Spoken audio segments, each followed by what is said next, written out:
so tonight we're going to talk about the Texas property tax system. We're going to talk about the role of the appraisal district in the property tax system. We're going to discuss the 2022 market trends and the appraisals that are getting ready to be mailed on April 14th. We're going to discuss how you can appeal those appraisals. And then we're going to finish up by talking about how your individual property tax is actually determined, what that formula looks like, and how it's calculated. We do have a very high reliance in the state of Texas on the property tax. As a matter of fact, we rank number 7 in the nation for highest property tax burdens. We're only behind New Jersey, Illinois, New Hampshire, Connecticut, Vermont, and Wisconsin. And there's a lot of talk about eliminating the property tax. You hear it all the time that we want to eliminate the property tax in the state of Texas. And that sounds great, and I would be all for it. But I have yet to have anyone answer, what do you replace it with? There's $70 billion that gets collected annually in property taxes. So what do you replace that with? Well, there's really only 2 options. You either go to a higher sales tax rate, a consumption tax, or you implement a state income tax. And I don't think anyone wants to have a state income tax. As a matter of fact, I think that's one of the big attractions and why people are moving to Texas in droves is because there is no state income tax. But there are problems with the property tax. One of the problems is that the property tax does not take into consideration a person's ability to pay the tax. So, difference between that and the sales tax, you pay the sales tax a little bit at a time, but if you can't afford the product or the sales tax, then you just don't buy it. You don't make the purchase. Well, that's not the case with the property tax. You buy a home and you budget for that, and then the tax rates go up, property taxes go up, so your payments go up, but you still have to pay it regardless if you can afford it or not. The property tax also comes due all at once. The bills go out in October, and they say you have until January 31st to pay your property taxes. Again, whereas on the sales tax, you pay a little bit as you go. Each time you make a purchase, you pay that sales tax. The benefit of the property tax is that it's very stable and very reliable. Whenever you get into a bad economy, people will stop buying things. So there's less sales tax that comes in to fund local government. But the real estate market, except for the last couple of years, is pretty much stable. It's either going to increase slightly or it's going to decrease slightly, but it's very reliable and very stable. So there are pros and cons to the property tax, but again, I have yet to hear anyone come up with a solution on what you do to fund local government. So what does the property tax go to? Whenever you make that payment, what are you paying for? It goes to fund local government. That means the roads that we drive on. It funds police and fire protection, all of the infrastructure that we need, public education. The Texas Constitution says that the state shall provide a free public education system. Well, that has to be paid for. And that costs local taxpayers about $40 to $50 billion a year to fund. Now, there is a mix. The state also picks up some of that burden. It's not quite 50-50. They're trying to get it more of a 50-50 mix, but the biggest portion of the public education funding does come from the local property tax. It goes to fund the courts and also parks and recreation.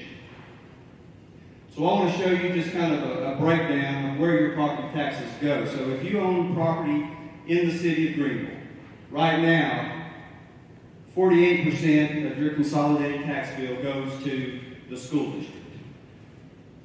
You have 24% that goes to the city, 19% goes to the county, and then 9% goes to the hospital. So if you own property in Hunt County, regardless of where it is, you're going to pay county taxes, school district taxes, and hospital district taxes. If you're inside of a city that levies a property tax, you'll also pay city taxes.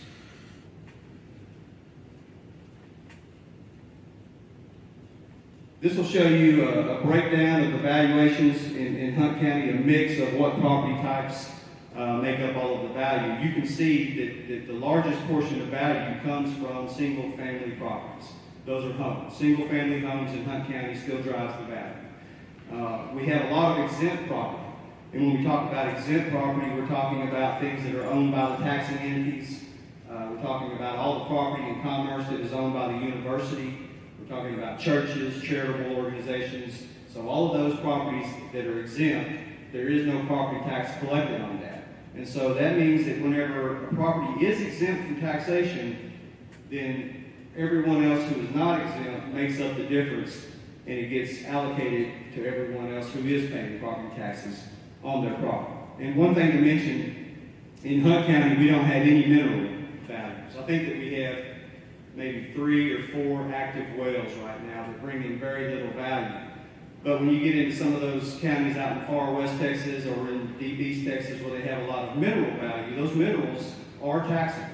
And so you've got counties that can have very low tax rates, and their homeowners are paying very little in property tax because they have so much value, billions and billions of dollars of value on the tax base for mineral interest.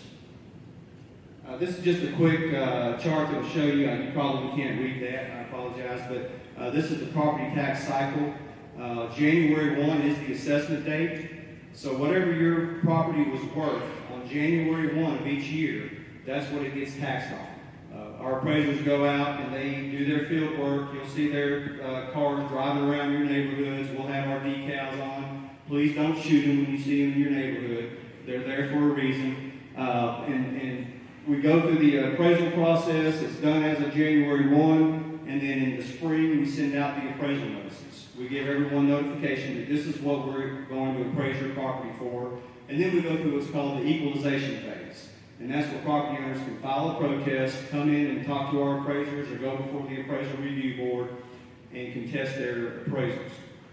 Once we've gone through the equalization phase, then we go into what's called truth in taxation in the assessment phase.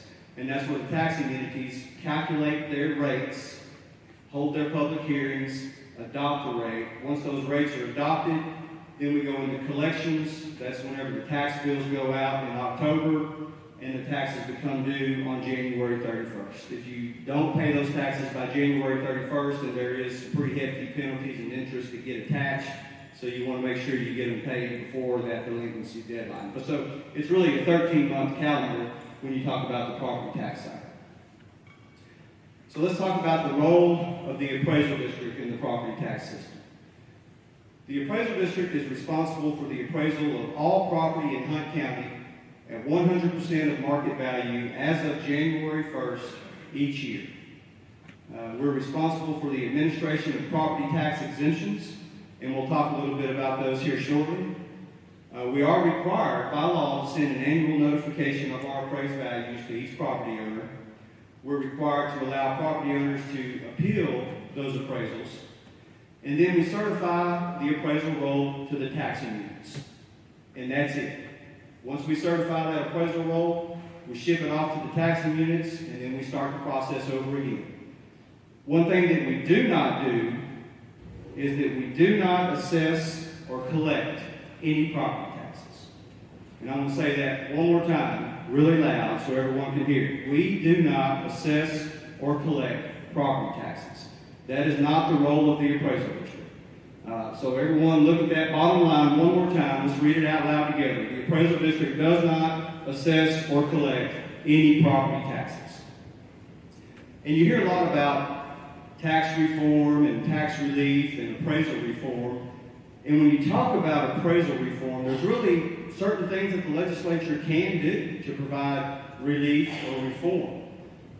One of those things would be to put assessment ratios in place, meaning that instead of us appraising at 100% of market value, we're only required to appraise at 70% of market value. Or they could put additional appraisal caps in place. Right now, on your homestead property, there is a 10% cap on your assessed value. They could increase that. Or they could expand that cap to other property types. So when we talk about appraisal reform, there's very limited things that the legislature can do, because as we'll see here shortly, there's only a certain way that you can appraise property.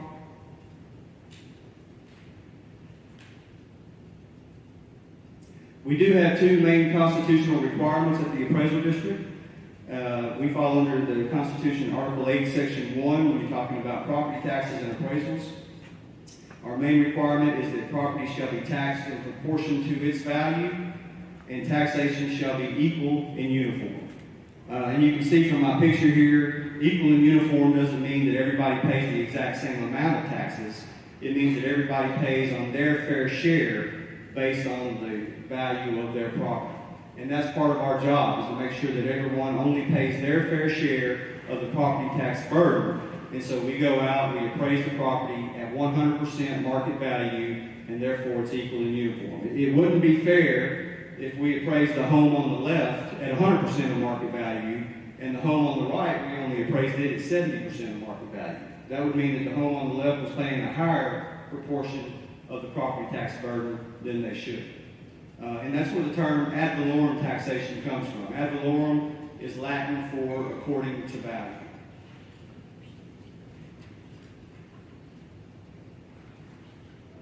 We do have oversight from the State Comptroller's Office.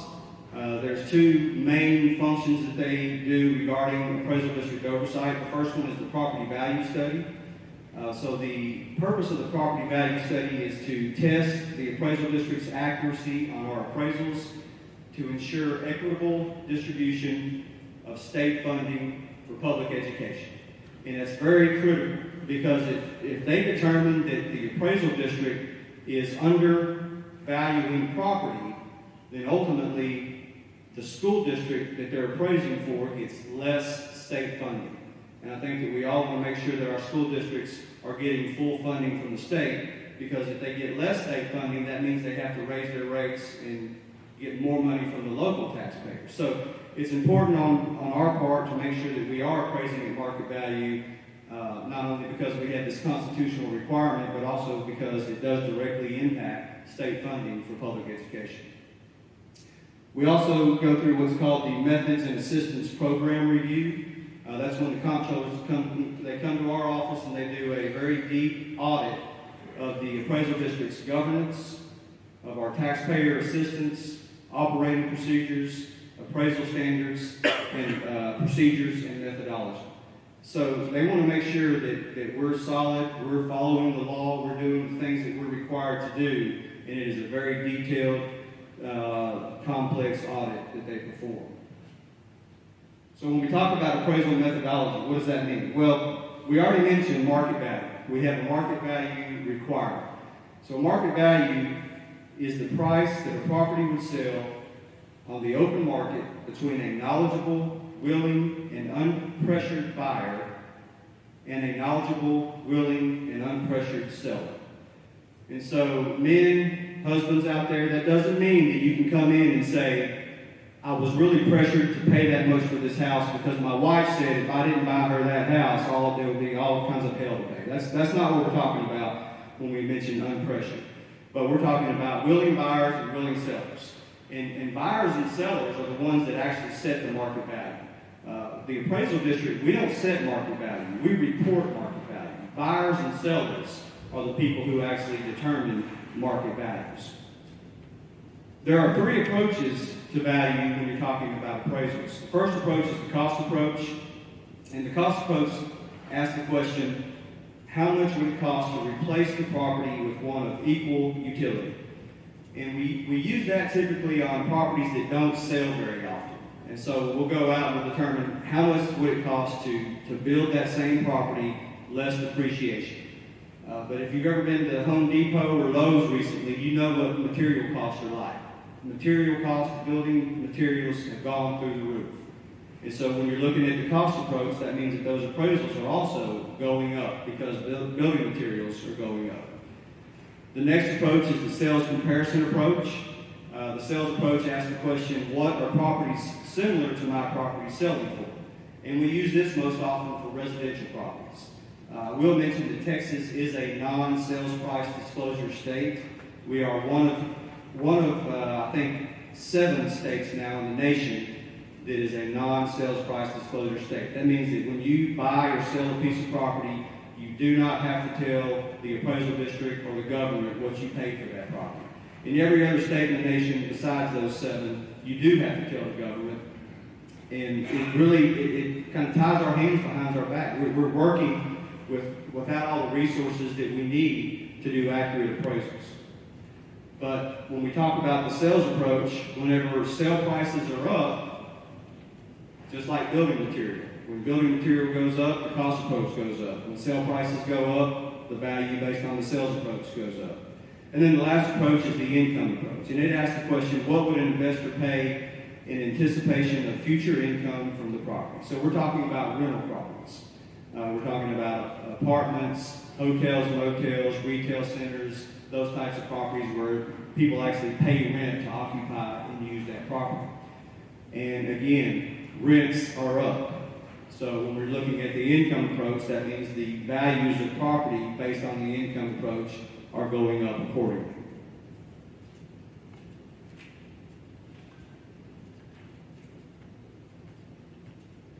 So we use what's called mass appraisal techniques. We reappraise over 70,000 pieces of property every single year. And there's no way that we can go out. We don't have the staff or the resources to be able to do like you would have a fee appraisal done if you buy a home or refinance a home. We can't do that. So we use mass appraisal techniques. That's when our appraisers go out and they collect data on each piece of property in the county. They're collecting characteristics on those properties like location, what type of improvements are there, the size of the improvements, the age of the improvement, the quality and the type of construction and the condition of those properties. And again, this is when you see our appraisers out driving around in your neighborhoods. That's what they're doing. They're gathering data to make sure that we have accurate information on each piece of property. And then we build models. We build models based on what it would cost to build certain types of properties, and then we depreciate that, and then we test those models with real live sales information. So in a neighborhood, we test our model by taking the values from our model and comparing them to properties that sold in the neighborhood. And if we need to calibrate that model based on the sales and the feedback we get from that testing, then we calibrate those models. And these are just a couple of images that show how we break out the county into market areas. You can see on the left, this is our rural land market areas. And then on the right, this is a map of the city of Greenville. And this is what we consider our different market areas based on how things are selling and how we categorize those. There are a certain amount of property tax exemptions that are available. You want to make sure that you understand what those exemptions are, and you want to make sure that you get all the exemptions that you qualify for. And again, it is our responsibility at the appraisal district to administer those property tax exemptions. One of the biggest exemptions as a homeowner that you need to be aware of is the homestead exemption. To qualify for the homestead exemption, it must be your primary residence, and you must occupy the home. Typically, as of January 1st, there are some provisions that you can get in the middle of the year, but normally it's January 1st, you own and occupy the home as your primary residence. The benefit of the homestead exemption is that it puts that 10% assessment cap in place.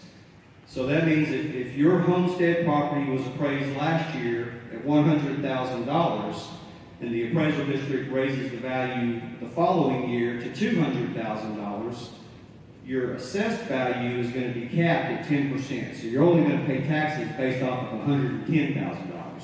And then it'll continue to go up 10% per year until the cap catches up with the market value.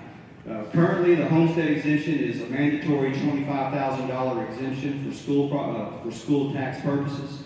There is an election coming up in May, and on the May ballot, it will be to increase the homestead exemption from $25,000 up to $40,000. And I have a pretty good feeling that that's going to pass by about 99.9% on the election. The other important exemption for homeowners, if you are over the age of 65 or over, you can get an additional exemption that on your homestead property.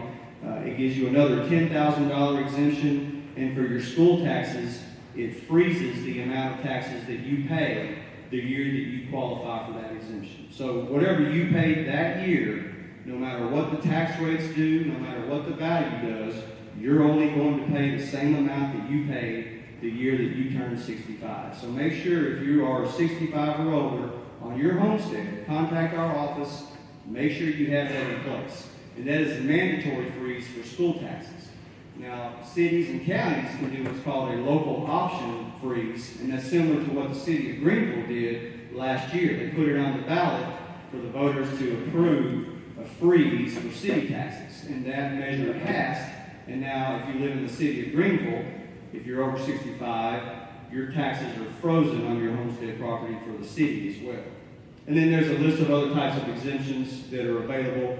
I would just encourage you to go to our website and look at those different exemptions and determine if you meet the qualifications. And if you have questions whether or not you qualify, feel free to call our office. Our staff is great. They're happy to talk to anybody and walk you through the process and help you determine if you qualify or not. You can go to our website here and get every single exemption application form directly from the website. You can print them out, fill them out by hand, and turn them back in. Or you can go up here to the online forms tab and create an account, and you can fill it out right there, hit submit, and you can know for sure that it got to us. It gives you an email back saying we received your application, and then we can communicate with you electronically on whether or not we have all the documentation that we need to get you qualified for your exemptions. So now we're going to talk about the 2022 market trends.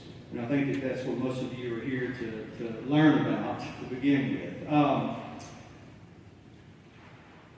And folks, I mean, there's no way to sugarcoat it. The market is extremely aggressive right now. We are in an extremely aggressive market. It's a seller's market. We're seeing things happen in the real estate market that I would have never dreamed of. Some of the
pretty amazed whenever we see the chart of where it was last year. So I've got some charts for you, and I don't know that you'll be able to read the numbers, but you can.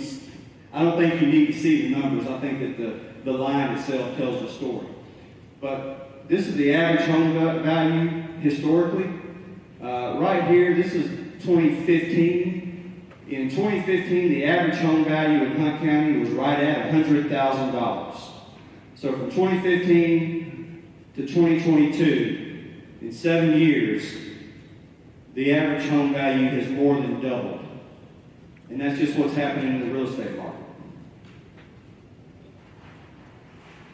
This next slide will show you the taxable value of all property in Hunt County. Again, I don't think you can read those numbers, but right here, this is 2016, right in here. This is when the taxable value of all property was right at $5 billion. And again, 2022, we're right at $11 billion. So that's a 220% increase in taxable value of property in a 6-year period. That's a pretty significant increase. The next chart shows you, or the next graph will show you the new construction value. Right here is the new construction for 2022. That's that $533 million that we talked about. Last year, right here, we had $330 million that was added to the appraisal roll. And the year before, it was $230 million. So you can see each year, we're adding more and more value in new construction to the appraisal roll. And that's going to continue to go up. My guess is next year it's going to be closer to $600 or $700 million in new construction value.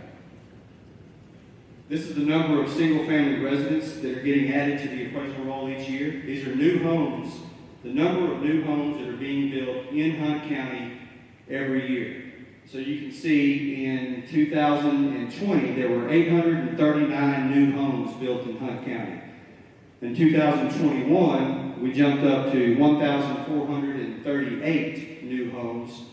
And then in 2022, there were, or in 21 actually, there were 2,150 new homes built in Hunt County. That's a lot of new homes.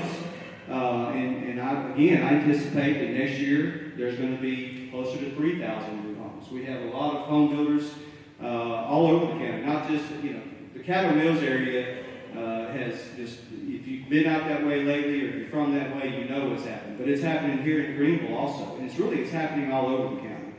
New homes are just being built right and left. The next slide shows you the number of new subdivisions that are getting platted every year. You can see we were pretty stagnant there for a while back in the early 2010, 12, 13. And then it started jumping up. Now we're adding anywhere from 70 to 90 new platted subdivisions. And when I talk about subdivisions, I'm not talking about replats, and I'm not talking about these subdivisions that people are required to plat because they want to split their property. These are actually subdivisions that people are buying a tract of land, they're subdividing it, and they're selling off lots for new construction, for new single-family homes. So every year we're having more and more new subdivisions. And that means that all of that raw acreage and farmland, it's going away. We still have a lot of it in Hunt County, but as the property gets platted, homes get built, there's less and less of the raw acreage. So again, before we move on, I'll show you all of that information just so you'll understand, and you're not surprised here in a couple of weeks when you go to your mailbox and you open that appraisal notice that we send out to you, your value is going to be higher than it was the year before. How much? I don't know. I can't tell you on an individual case-by-case basis, but I can tell you your value will be higher. But again, we don't make it up. We don't set the market. We just report the market. And it all comes from actual data, market data that we analyze to determine what the appraisals of those properties need to be. So when you do go to the mailbox and you open the mail and you finally get up off the floor from passing out, you can protest. So don't fear, you can protest. The protest deadline this year is going to be May the 16th. So make sure you file your protest prior to May 16th. If you file it after May 16th, there's very little that we can do for you. You're allowed to come into our office and go through the informal process. That's where you can sit down with one of our appraisers, one-on-one, face-to-face, present your evidence as to why you think the value that we set is higher than what it would sell for. And if you come to an agreement, you'll sign off, get on down the road, life is good. If you're not satisfied with the results of that informal meeting, then you can go before the Appraisal Review Board. And the Appraisal Review Board is made up of citizens of Hunt County. They're not employed by the appraisal district. They're not employed by the taxing units. They're citizens of Hunt County who serve on these boards, and their sole purpose is to hear disputes between the property owner and the appraisal district. And the way that that works is you present your evidence, the appraisal district presents our evidence, and that ARB makes a decision based on the best evidence. Evidence to bring before the Appraisal Review Board is not, my taxes are too high. That's not a legitimate argument. That's not our job at the appraisal district. To be honest with you, and I know we've got some elected officials in here, I don't care how much you pay in property taxes. And I don't mean that to sound cold or heartless, but I really don't. That's not my job. My job is to appraise your property. And then we ship those appraisals off to the taxing units, and they adopt a tax rate. And we'll talk about that here in just a little bit also. But the ARB hearings, they run through the summer of 2022. We typically certify the appraisal roll before July 25th each year, and that's when we turn those appraisal rolls over to the taxing units so they can start the truth in taxation process. So this next slide, this comes directly from the comptroller's protest form. These are the items that you can protest as a property owner. You can protest your market value, your equity, are you being appraised equal and uniform with like properties? If we deny an exemption, you can protest that. Ag use denial, ownership, special appraisal, situs, meaning where is the property located, and failure to send the required notice. But I want you to notice what is not on this list anywhere. Taxes. You cannot come to the appraisal district to protest your taxes. If you come to the appraisal district only to protest your taxes, we're going to tell you you're in the wrong place. We can't help you. You need to go talk to your elected officials. You need to show up at the public hearings when they adopt their tax rates. If you have a complaint about the value of your property, then let's talk. But if your only issue is you think your taxes are too high, our conversation is done. Again, not to sound cold, but that's just not our job. That's not what we do. And we're going to have enough protests as it is to deal with. If you're coming to talk about, I'm going to say it again, if you're coming to the appraisal districts only to protest taxes, please don't come. But if you have a legitimate concern about the value, you're more than welcome. We're happy to serve. So filing a protest is actually very easy. There's several ways that you can file a protest. You can file them online. That's only for homestead properties. For your homestead property, you can go to our website. There's a button up. Let's see where we're at. There's a button right here in the top right-hand corner that says Online Protest. You'll click that button. You'll register. On your appraisal notice, there'll be a PIN number. You'll have to have that PIN number so we can make sure that it's actually you that's filing that protest. And you can do it right there online. You can communicate with our staff via electronic communication back and forth. You can submit and upload all of your evidence.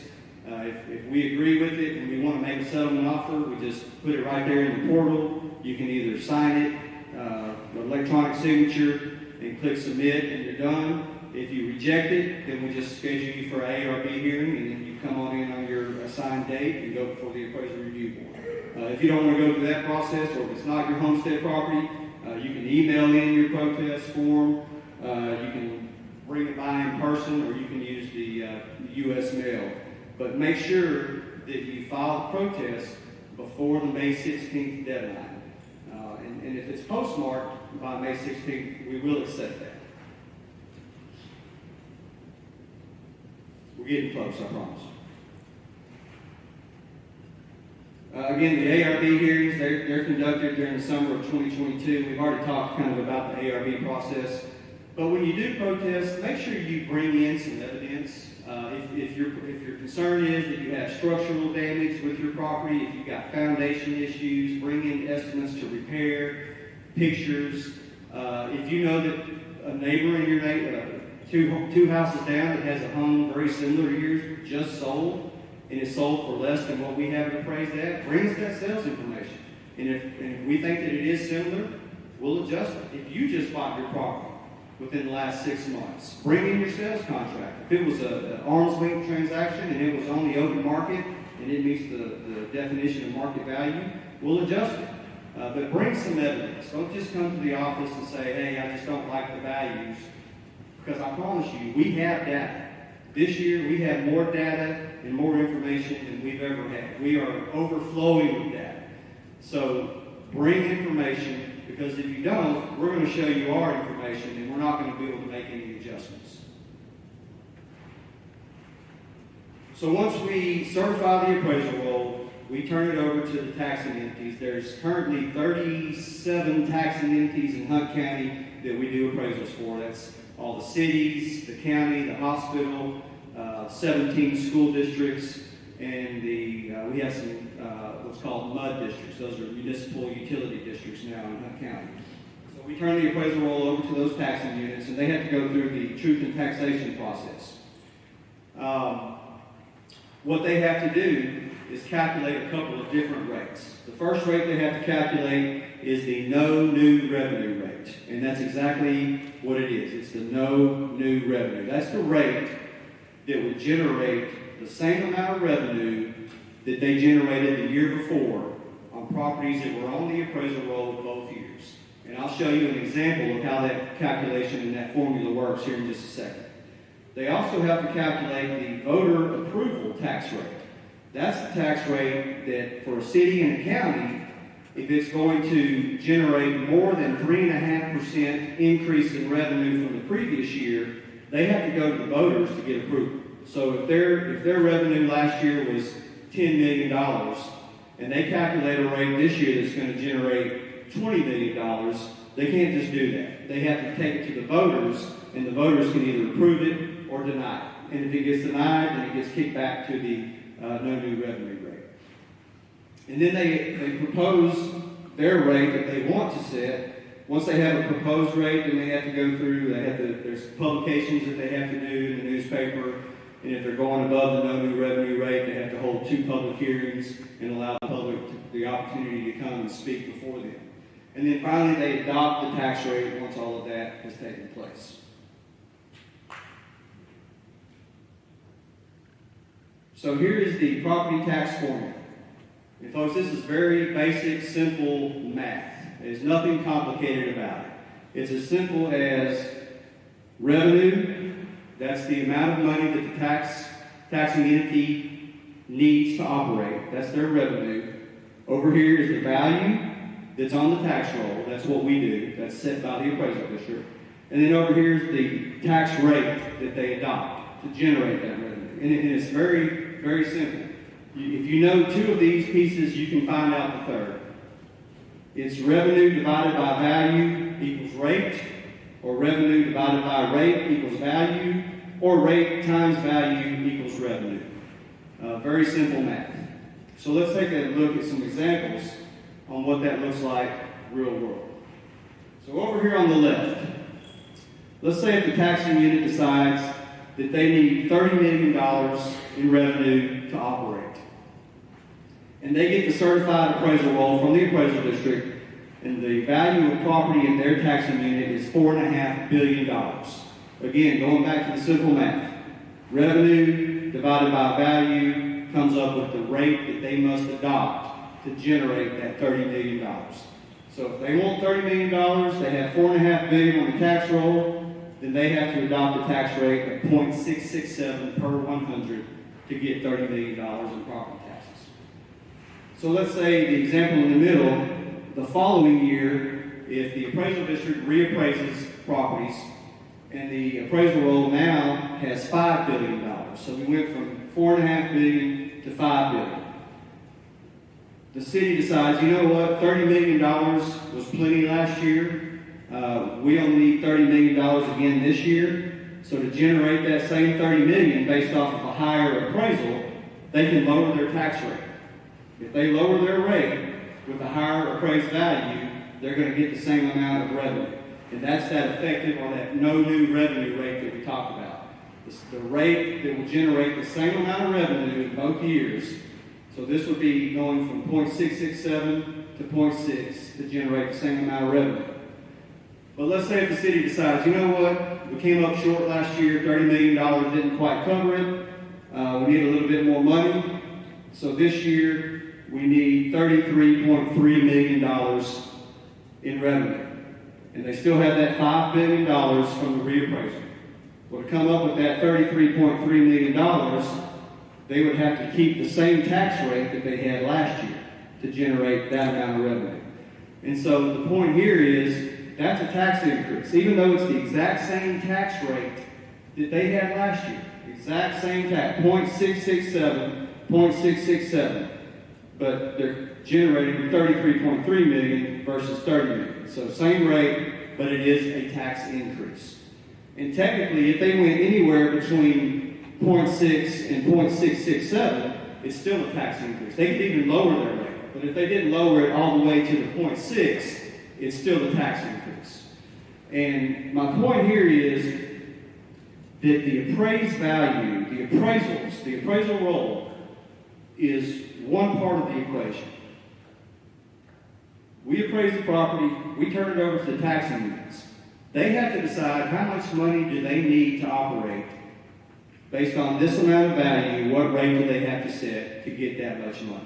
It's that simple. It doesn't get, I think that my 10-year-old would probably do the math on that. I hope he struggles sometimes. That's another story. So I hope everybody understands that process. And if you have questions on it, I'm happy to answer those here just shortly. We're about to wrap up. So under that same scenario, let's look at an individual property owner, how that affects them. So this first line, this is that first year where they needed $30 million. If their home was worth $100,000 at that 0.667 tax rate, their tax bill would be $667. So the next year, the appraisal district comes along and they reappraise the property, and now it's worth $111,000. Well, if the taxing unit goes to the effective tax rate, or the no new revenue tax rate that we talked about, 0.6, then their tax bill, even though their value went up, their tax bill is exactly the same. $111,000. It went up by $11,000, but the rate came down accordingly, same tax bill.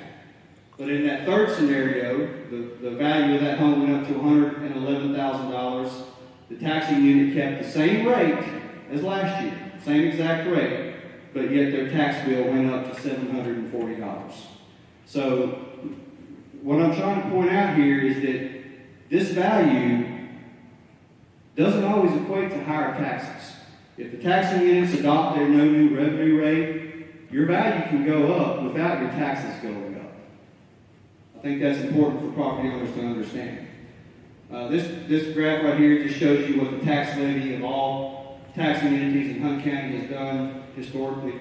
I think right now the total tax levy of all taxing entities is somewhere around $175 million. I don't know, to be honest, because I don't collect taxes, so I don't track that, but you can see that the tax levy in the last several years has gone up significantly. Now, keep in mind, they do get to deduct new construction value. So the legislature recognizes that if new homes are being built, which means more people are coming to the community, they're going to have to hire more police officers, more firefighters, they're going to have to put in more infrastructure. So in that no new revenue rate calculation, they can deduct the value of those new construction properties. They're only comparing to what was on the appraisal roll last year versus what's on the appraisal roll this year to make that calculation.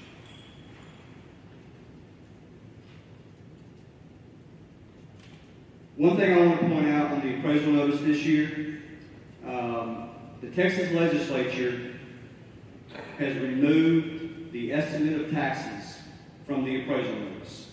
So in the past, when you got your appraisal notice, You can see what the appraisal was, and then what your estimate of taxes would be based off of that reappraisal. But the legislature recognized that that was confusing and actually very misleading because it was based off of last year's tax rate. And we just went through that whole process of the no new revenue rate and voter approval rate. The legislature wants property owners to understand the role of the appraisal district. They want property owners to show up at the public hearings of local government when they adopt their tax rates. They don't want property owners coming to the appraisal district to protest taxes.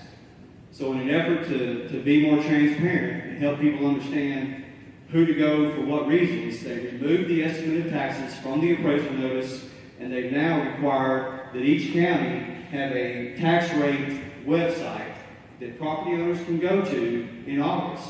Once the appraisal district certifies the appraisal roll, we will send each property owner in Hunt County a postcard directing them to this website right here.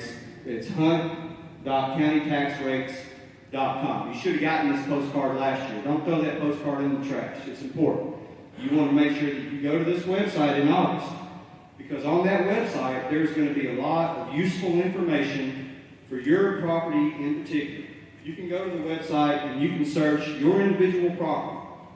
And what you're going to find is you're going to find listed each taxing unit that levies a property tax on your property. You remember that we talked about you get school district taxes, county taxes, hospital taxes, and if you're in the city, city taxes. So in this example right here, it's the city of Greenville, Greenville ISD, Hunt County, and the Hunt Memorial Hospital District. And I know you can't read this, but I'll just kind of walk you through what it is. This column right here, for each taxing unit, it's going to show you what last year's tax rate was and how much you actually paid in property taxes to that taxing unit. The next column right here is going to show you the no new revenue rate that we just talked about.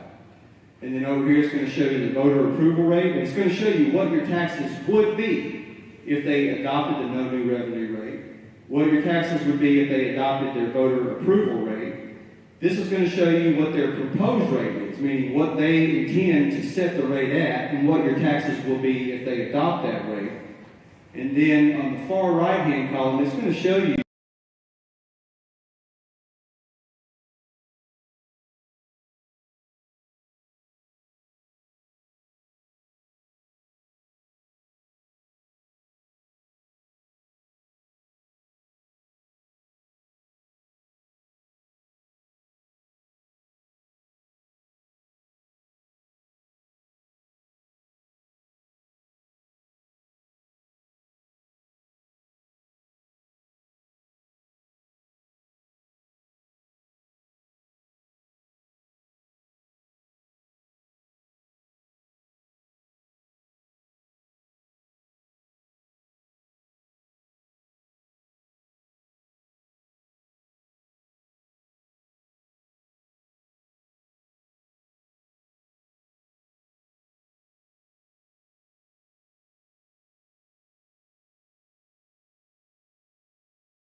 following year, if the value only goes up another 5%, well, your taxable value will still go up another 10%. And then if the market flattens out, then the next year it'll probably catch up to the cap. So let's say if there's only an 8% gap between the cap and market, and the market flattens out, the next year it'll go up 8% and catch up to the full market value, then the cap goes away.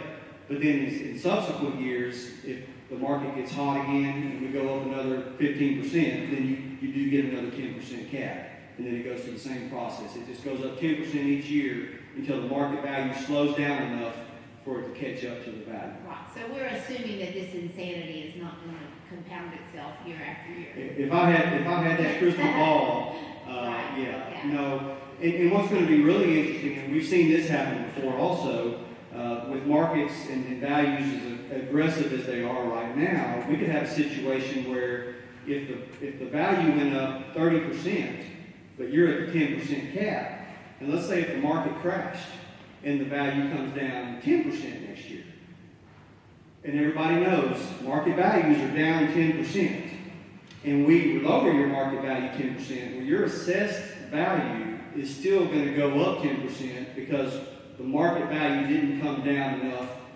to close that gap. And so people are going to come to our office and they're going to say, don't y'all know that values are down? And we're going to say, yes, we do know that. We lowered your value. Well, no, you didn't. Well, that's your cap value. Your cap value will keep going up, even if the values are coming down until they do. Yes, ma'am. Well, you had mentioned that, what was it, $220 billion increase in the last 6 years in new construction. That's all well and good, but what makes you think that you can assess and increase the value of already existing properties that have been there since 1967 and, say, oh, well, the market share says that we can increase that value because we have this $220 billion in new construction. And, it just seems like this is just a money grab for greedy politicians to do absolutely nothing with their money.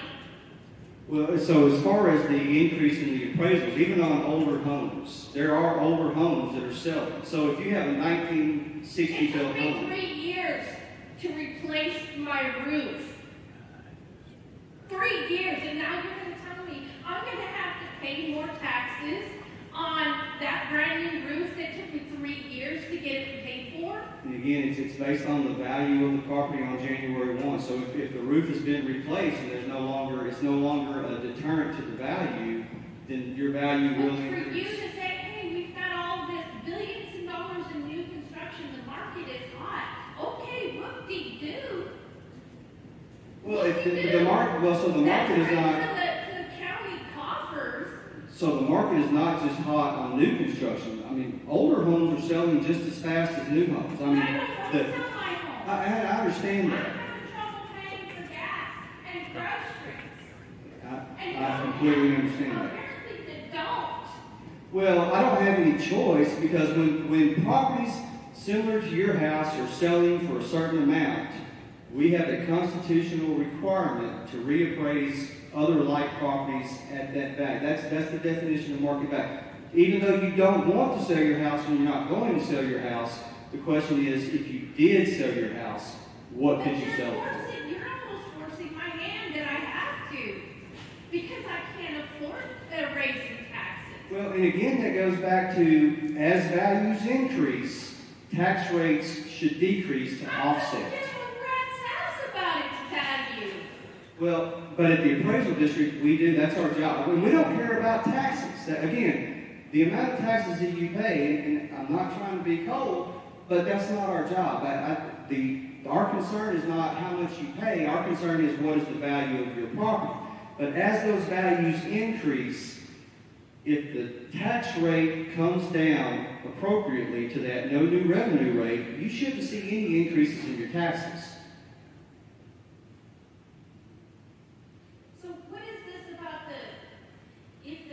Because my home is homestead.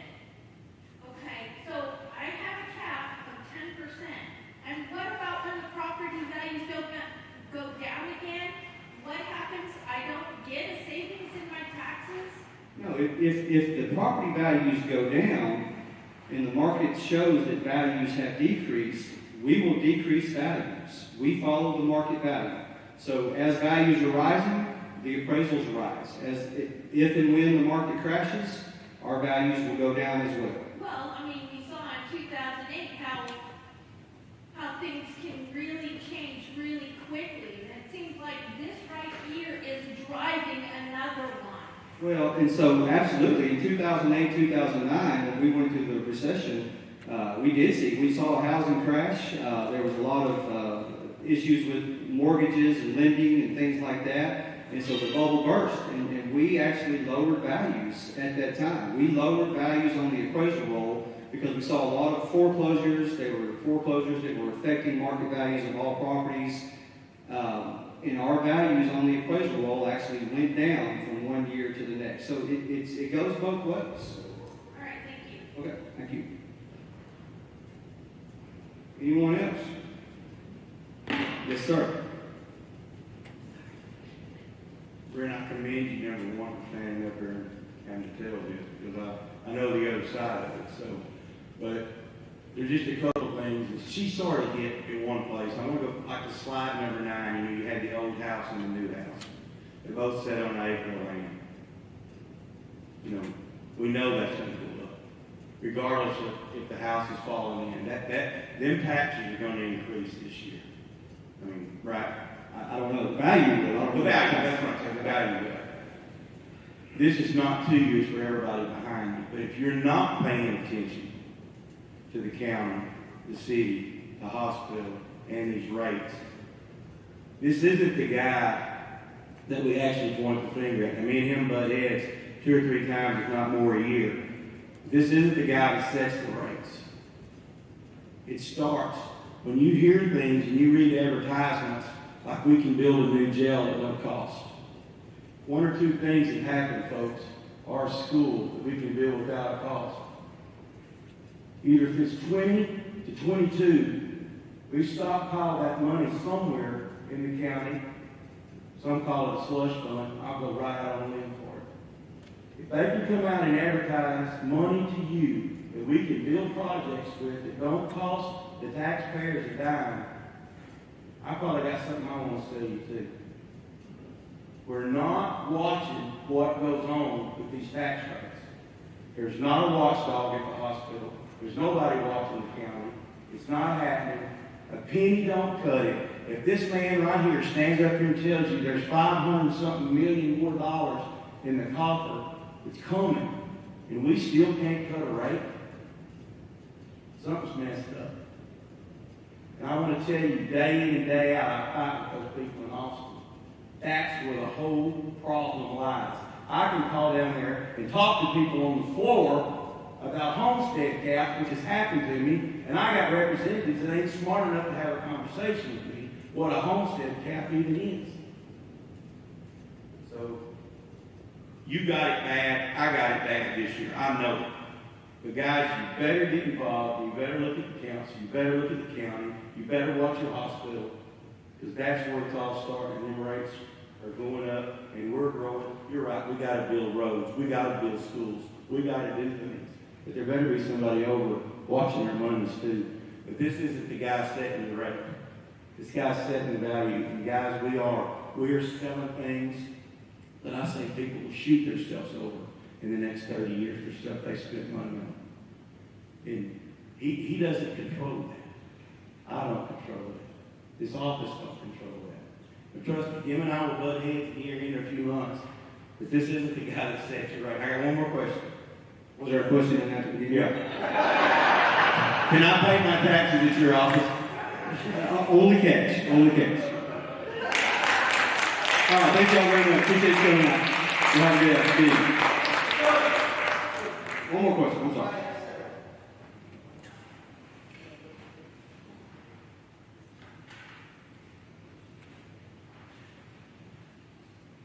The young lady that came up here a minute ago asked about the valuation of the 3 years it took her to pay for that roof. Give me what your answer was at the end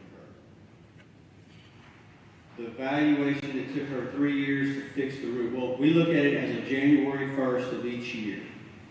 So if on January 1 of this year, the roof was no longer damaged, then it's not taken into consideration. Let's say that that was December the 1st, when she got her roof completed.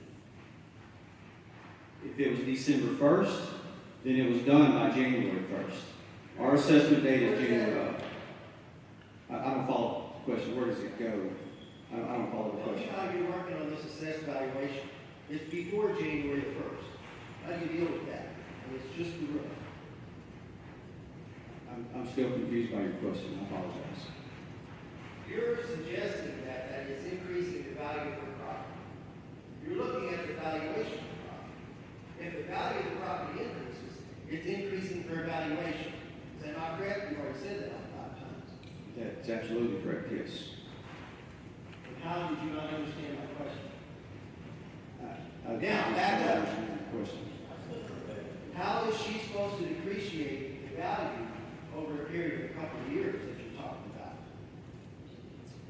So it's just like any home. Any home gets, as homes get older, a home is not like an automobile where it depreciates in value as it gets older.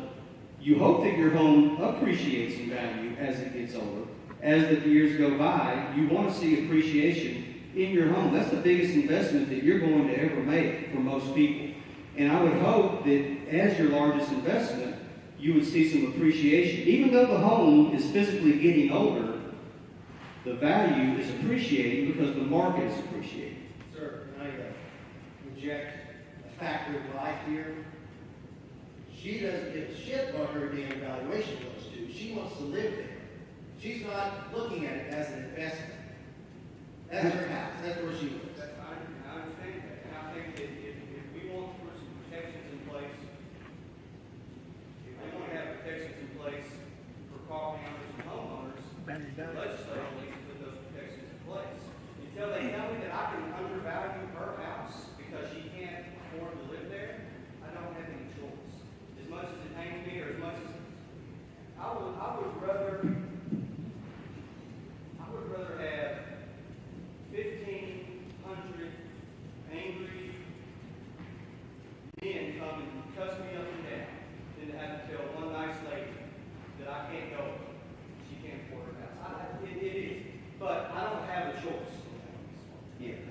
But 1,500 is probably going to be knocking on your door.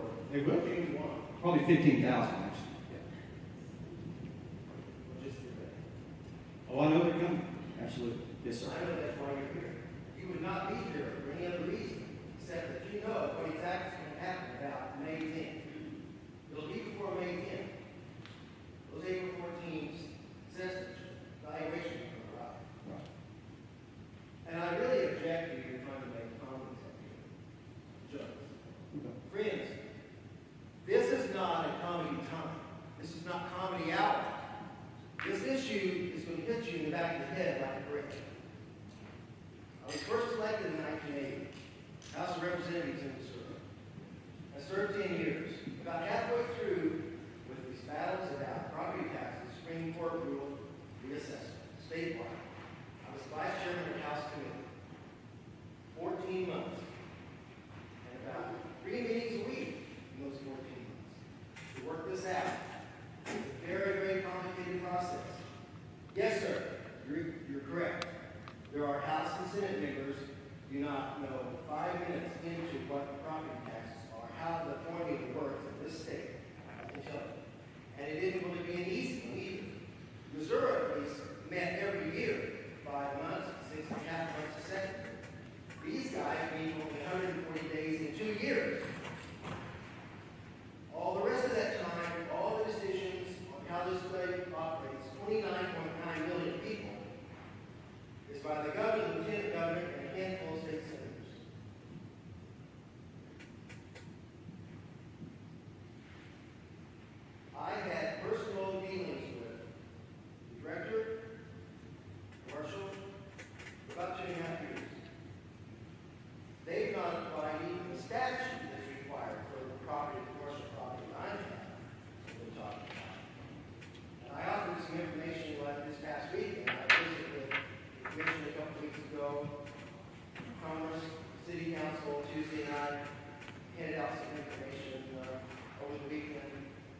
let's look at this.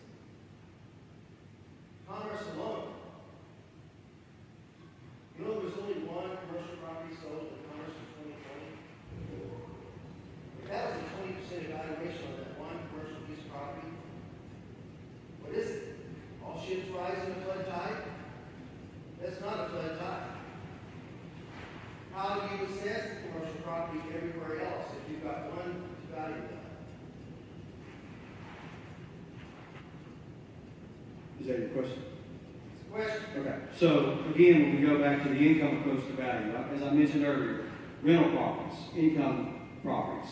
We look at rents, vacancy rates, we look at expense ratios, we look at what an investor would come in and be willing to pay based on their future return of investment on that property. So when rents go up, when expenses come down, when vacancy rates, when properties are 100% occupied, an investor is going to look at that and they're going to say, that's a good property, it's well managed, I can buy that and make money. And that's how commercial property sales is based off of the income approach to value.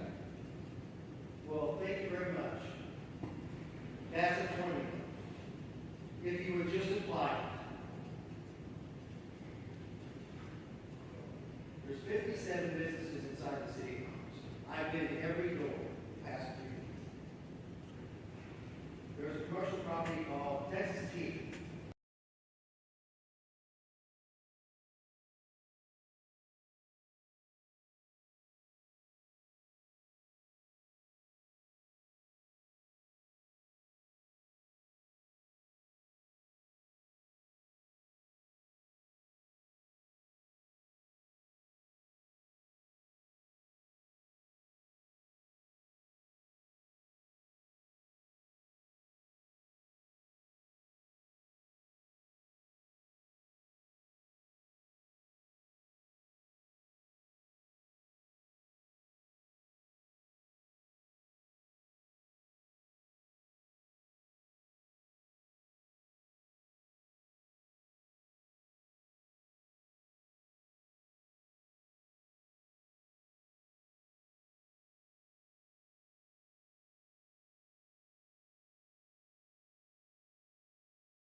There's a lawsuit coming about this issue.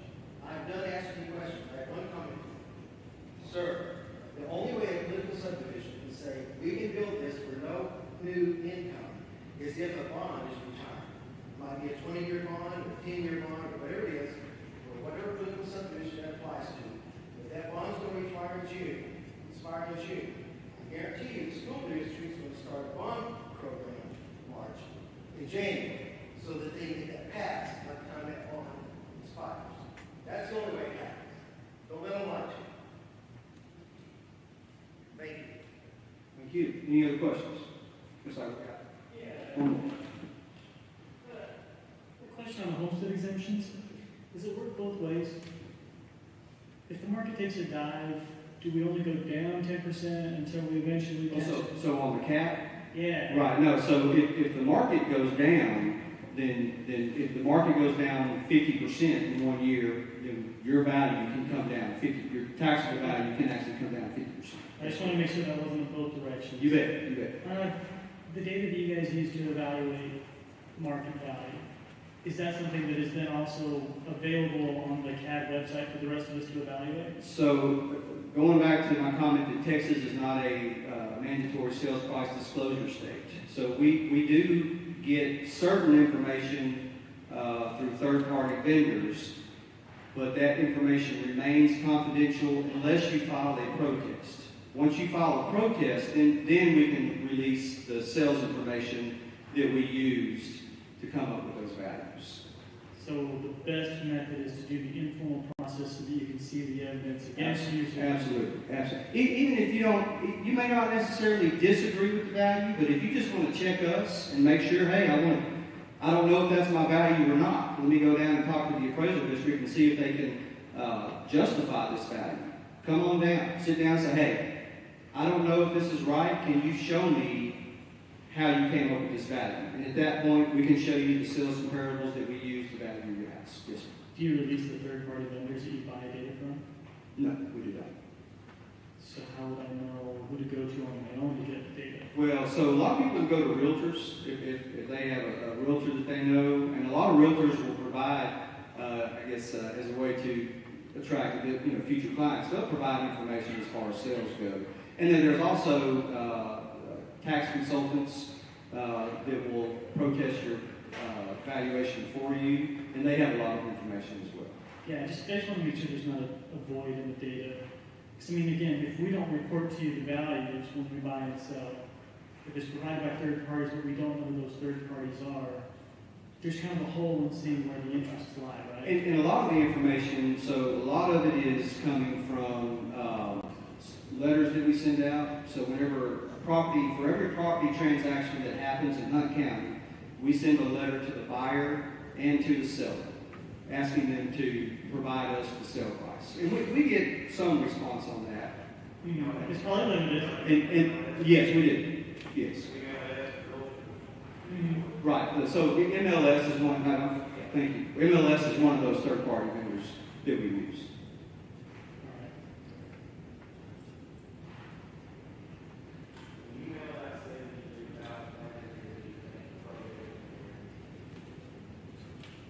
Typically, we get anywhere from 6,000 to 8,000 protests. I anticipate that this year it'll be higher. I do. Folks, I know we've been here a long time. I got time. One more question.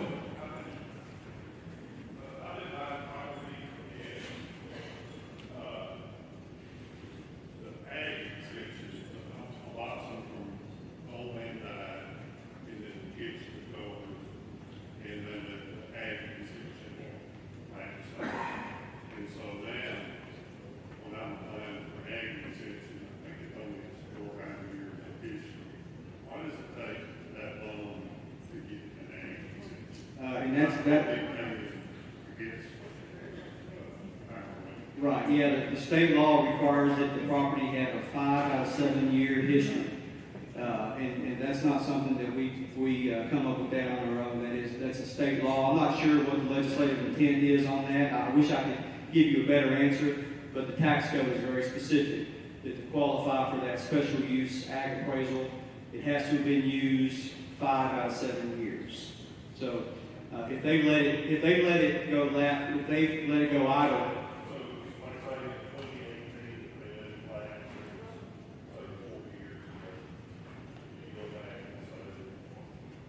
No, at that point, because it's been more than 2 years idle, it would have to reestablish that 5-year history of use.